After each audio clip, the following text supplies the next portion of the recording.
Andy Schachtel, welcome to Listening with Leaders. You are the president and CEO of Sourcefit.com. Well, you're the president and CEO of Sourcefit, which can be found at sourcefit.com. And we're all really interested to learn more about you. Welcome to the show. Hi, Doug. Thanks for having me. It's a pleasure. So you're based in the Philippines. Tell us a little bit about you, and you're fluent in Japanese and French. I would presume. That's right. Do you speak? What's the language in the Philippines? Tagalog. I do speak a bit, but really not well at all because everyone speaks such great English here. It's just it's kind of ridiculous for me to try to strike up a conversation with someone in Tagalog. Well, tell us this is a pen, But... There you go. Tell us a little bit about your backstory. Sure. So I guess in terms of my career, I was born in the United States. I'm American, but I've had a career that's been quite internationally oriented.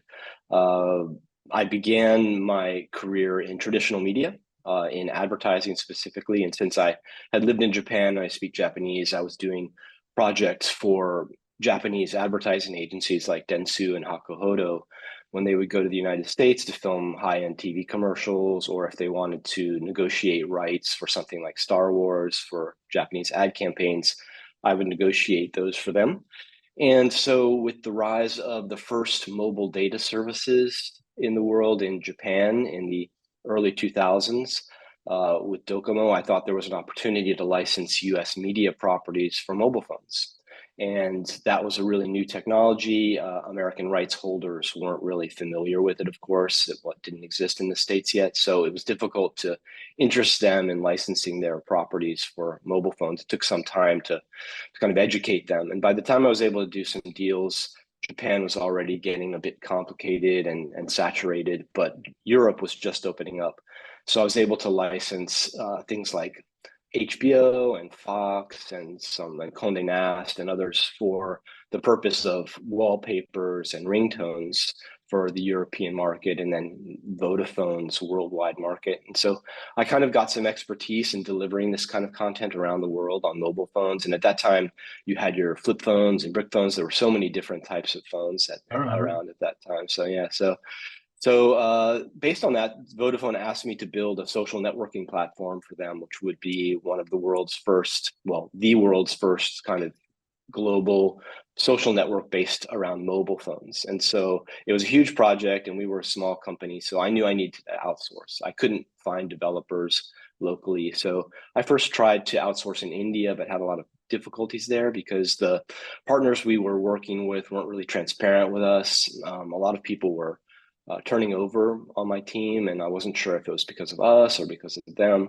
Also, there's some design sensibility differences and user experience differences. So I happen to know some people in the Philippines, and they helped me to build a software development team there to build this application. And we built the team, and then we launched the application around the world for Vodafone, and it became one of the most popular destination sites in several countries around the world at that time. And then we built a customer service team and a content moderation team to service the application. And it went well for several years until the rise of the open internet on mobile with smartphones. And then you had Friendster and MySpace and eventually Facebook also competing with Vodafone. And so Vodafone decided eventually that they didn't really want to be in the space competing with those companies. So I had to kind of think of something new. I had this great team, and so I decided to repurpose the team to some other clients, and that's how Sourcefit was born in 2009. And it's grown in the same way that that initial project did, where clients will come to us with some kind of process that they're interested in outsourcing. Originally, it was mostly oriented around software development, but over time, we did a lot more customer service, back office, like accounting, digital marketing, and we developed expertise in a pretty wide range of different areas. And so our initial value proposition was that we would create a team that would be just a seamless extension of our clients' onshore teams. They just happen to be sitting somewhere else. And we were trying to nurture that team to build value in that team on behalf of our clients. That's kind of our core business. But then we've also developed expertise to be able to allow us to do managed services. So if someone says, hey, just take care of my customer service, we'll meet certain SLAs and provide, an end-to-end solution for clients in a number of different areas. So we've grown to about 1,600 people, and we have offices in South Africa, Dominican Republic, Armenia, and our main office is in the Philippines.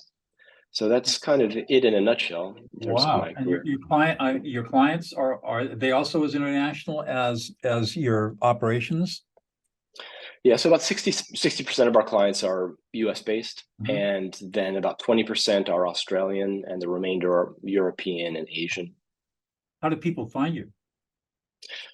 Primarily, well, traditionally through online, just our search presence was our main driver, and word of mouth for many, many years. Until earlier this year, I started my first inside sales team. Oh. And so I've been building that for about 6-7 months now. So it's a kind of a different journey to establish something like that. But yeah, that's kind of the way forward for us, I think. So you're American, based in the Philippines, with offices in South Africa, Armenia, there's a story, and Dominican. Yeah. How did you choose these very different countries to be based in? They're not where you would think companies like this would be domiciled. Yeah, I mean, each of them has their own kind of unique story about why I chose that particular place. But fundamentally, it has to be a place where, of course, costs are reasonable. And I try to find places where the costs are similar across the board. So if a client comes to us and they want to fill a certain role, that it's not going to be like, oh, if it's going to be here, it's going to be this cost, or if it's going to be there, it's going to be a completely different cost. So that's one of my main factors to consider. Another, for my first additional office was in Dominican Republic, and the reason for that was Spanish language, to be able to service the Hispanic market in the United States for clients who wanted to be near shore rather than offshore for time zone reasons. And then South Africa was just a place that's got great English. There's about 30% unemployment there currently. People are ready to work and they want jobs. It's gotten a little bit of a bad press, but we found it to be incredibly welcoming and the people to be very professional. The infrastructure is sound. We're based in Cape Town. And so that's been a wonderful addition for us. And then Armenia is for software developers. There's a lot of Russian-speaking developers who left Russia because of the war. And so it's a great resource for us to find high-end developers, which is something that's, of course, difficult to find anywhere. And a lot of US clients struggle to find people. So that was kind of the driver behind Armenia. And it's also a fantastic place to go and a fantastic place to set up a company. It's been very easy. And the people are just so friendly and welcoming as well. Wow. I would never, I mean, what you said makes perfect sense, that Armenia being close to Russia would attract a lot of Russian developers who are left Russia for obvious reasons and would be looking for work in Armenia, which Armenia is a tiny little country. Yeah. I live in Fresno County, which has a very large Armenian population. Oh, but Fresno County, Armenia is actually about the same size as Fresno County, California. Yes. I mean, it's a tiny little country. Well, there's not that many other outsourcing companies there. You have to kind of balance that as well. So for us, the available talent is especially in the niche areas where we're looking is quite significant. So you've been doing this since 2009. That's a long time. What is it that gets you up in the morning and get you excited to go to work? Well, I mean, to be able to have, first of all, I never thought I would be in the outsourcing business. It was really nothing that I would have, imagined for myself. I mean, I was in entertainment, commercial film production for many years, media. So, I mean, I'm sure there's many other people with, stories similar to mine where you're an entrepreneur and you're just kind of wading through the stream and looking for the next, rock to land on, and then something presents itself, an opportunity. And so for me, what's really satisfying, of course, is to have built something of this scale, and the company that's international, and to have this many employees whose lives we can impact, and then to be able to use this platform to be able to make a positive contribution to the various societies that we're a part of, especially the Philippines, where our main base is, to be able to fulfill kind of the desires of our employees to make a contribution. So we do a lot of community outreach. We have a program where we feed 3,000 at-risk families. We also have a tree planting program. We've planted about 2,000 trees this year in the Sierra Madre Mountains, which are just east of Manila, and they're the ones that protect Manila from the typhoons that come from the east, but they're being deforested at a fairly alarming rate. So it's like kind of just empowering people to do what they really want to do naturally anyway, just giving them a kind of a platform to be able to do it. So those kinds of things are really satisfying for me, and to be able to also to, our business itself, being able to work with entrepreneurs, because I couldn't have done what I did, in terms of building that application for Vodafone if I hadn't been able to use outsourced developers. First of all, people can't find talent in a wide range of different areas these days. And then a lot of times, if you have a dream, you have a startup, or you have a new division that you want to launch, or you have a new service, but the costs are prohibitive, and then you can't do it. So we help people to be able to do that, and that's incredibly satisfying for me. I love hearing, just like you, to hear stories of entrepreneurs and people trying to create something new. And I love to hear their story, and to give them solutions that really mean something to them and are really effective. How were you able to find people to run your management team? I mean, you obviously, now you're international, you're in four locations spread all over the world. What was your philosophy for putting a team together that could execute on that?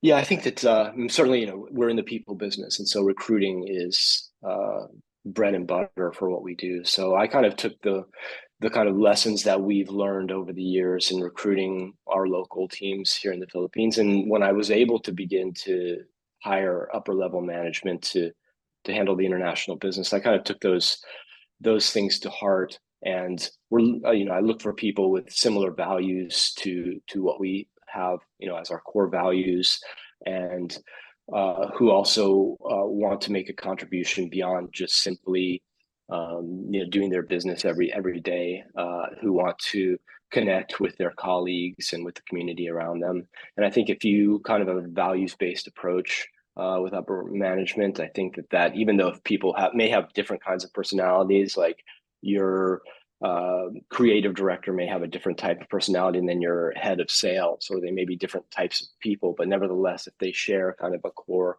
vision or a core idea for what they're trying to get out of their careers, I think that dovetails nicely together to create a nice team. How do you find, I mean, I'm just, again, thinking about how far flung your empire is. How do you find yourself spending your time every day? What kinds of things are you working on? Or do you? Yeah, so now we're in a really, I'm just closing this week, I think, a round of financing, private equity financing for a minority stake in the company. And so that's taken a lot of my time. And as you can imagine, and it's your listeners, I'm sure, those of them who've been involved in fundraising, it is really more than you can imagine, an all-encompassing endeavor.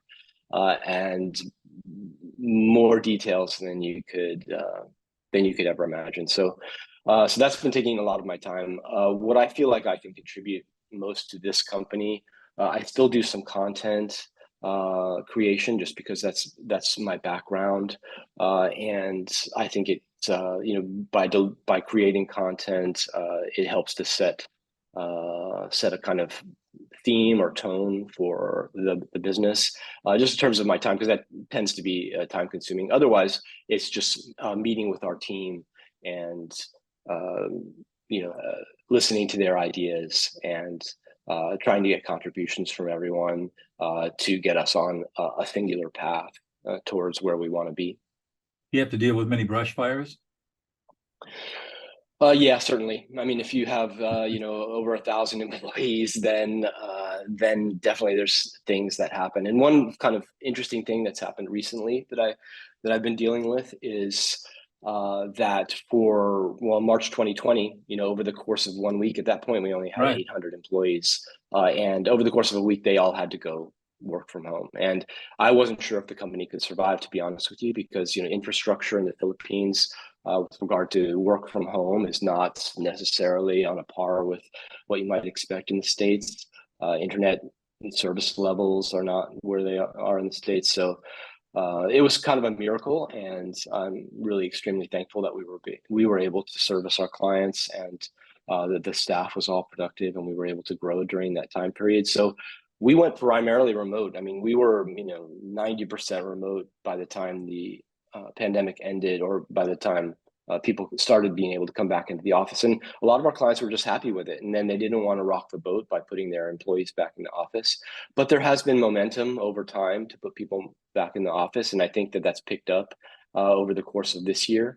So when you start having people back together again, then you start having the kind of issues that people have when they're together. And so whether it be conflict, issues of, say, sexual harassment, those types of really, important and difficult issues to deal with as a large employer, we start to have to deal with them. I think that one thing that's happened, which I've just been talking about with our HR today, is I think that society has moved over the course of these 3 years, whereas people's behavior when they're together may not have evolved along similar lines. And so it's as if someone's woken up, from not caveman days, but from some other time period, and they've awoken in another time period. And I think there's a period of adjustment that's going to have to happen. Yeah, my sense is that a lot of people lost social skills. Their social skills declined precipitously over the 2-year shutdown because they weren't interacting with people. I agree with you. And now we're seeing that when people come together again, we're seeing that, and there will be definitely an adjustment period, especially I'm sure HR people around the world are dealing with these kinds of issues. Absolutely. Well, as you look back on all this, what do you think that is unique about you that you brought to the table that allowed all this to sort of evolve into the success that it is? Yeah, I don't know if it's unique at all, but I guess the combination of factors that have put me in this place now is that I feel fairly comfortable working in different cultures. And I know that that part of what your mission is regarding conflict management, and that's just one example. Is that different cultures handle conflict differently, and different cultures express anger differently, and so being able to navigate those differences is something that I've just learned. Over the course of I've had companies in the States, Japan, the Netherlands, now Philippines, and then of course our other offices in other countries. And so managing people in different countries is a challenge. And I think that having lived in a number of different countries and being able to kind of delve deeply into some cultures has enabled me to be somewhat successful in navigating those differences. So that's, I think, one thing. And I think just it can't go. I can't go without just mentioning, as an entrepreneur, which I'm sure most entrepreneurs talk about, is just resilience. I mean, I've failed many more times than I've succeeded. It's just like, that Michael Jordan commercial where he talks about how many, game-winning shots he's missed. But certainly, it's been more challenges than successes. But you just try to, celebrate your successes, and hopefully, the sum of those over time will translate towards something that you can think about as an overall success. And that's, for me, what I kind of look for personally on a deeper level is when I look at my career and, what I've done, will I be able to look back and say, hey, we've contributed something and we've done something. So I think I think that those are the key components, I would say, if I had to identify just a couple. I was at a presenting at a conference down at Malibu at Pepperdine University a couple of weeks ago, and I was asked to talk to an academic class in cross-cultural conflict. And I was saying, what are the two biggest attributes you think are most important when you're dealing with in cross-cultural situations? And I said, number one, don't assume anything. Don't assume that you know anything. Two, approach everything with deep humility. Does that sound right? Those are fantastic points, and absolutely, those would be key. Yeah, you can't assume that there may be a culture like the Philippines, for example. You walk around and there's Kentucky Fried Chicken, there's McDonald's. Things look very westernized, and everyone speaks perfect English, but they're not necessarily exactly the same in the way that you deal with them. For example, in the Philippines, you can't be as direct as you can be in the States when you're criticizing somebody. You have to do what I call as a poop sandwich, which is you have to say something nice, then get to the kind of heart of your criticism, and at the end leave it with something nice, because sensibilities they're just more sensitive, because the culture in general is much more conflict averse than in the United States. And so so that's what I would say. But I agree with you. Those are great points.